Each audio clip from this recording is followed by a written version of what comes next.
چارەنووسی بێسەر و شوێنبوانی لالەزار چی دەبێت؟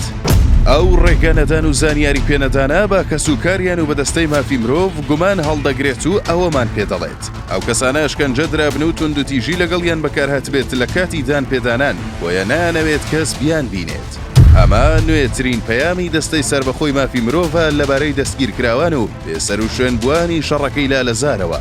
دەستەی سربەخۆی مافی مرۆڤ لە هەرێمی کوردستان لە نوێترین پەیامیدا بۆ هەموو لایەنەکان چەند خاڵێکی گرنگ و هەستیاری خستووەتە ڕوو. دەستەکە ئاشکرای کردووە کە هێزانیەکانی سلێمانی بە بیانووی جۆرا و جۆر ڕێگرن لەوەی سەردانی دەستگیرکراوان بکرێت. ئەوان زانیاری بە دەستەکە و کەسوکاری بێسەر و شوێنبوان نادەن و ئەمەش بۆتە جێگای نیگەرانی قوڵ بۆ ئەوان و خانەوادەکانیان و ترسی ئەوە هەیە کە ئەشکەنجە درابن و نەیانەوێت کەس ئاگاداری پێشێلکاریەکان بێت بەرامبەر ئەو دەستگیرکراوانە.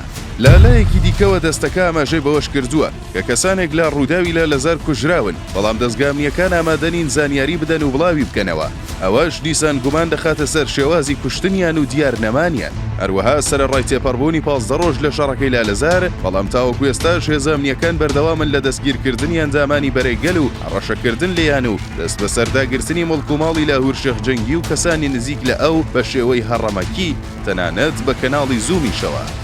لەسەر دۆسیە ئارام قادر سەرۆکی پێشووی هاوپەیمانی نیشتمانیشەوە دەستەکە ڕایگەیاندووە داوای بینینی ئەومان کردبوو بەڵام دەستگامنیەکانی سلێمانی ڕێگەیان نەداوە و تا ئێستا هیچ زانیاریەکیش لەسەر ژیان و تەندروستی ناوبرا و شوێن و جێگەی بە ئێمە و کەسوکاریان نەداوە.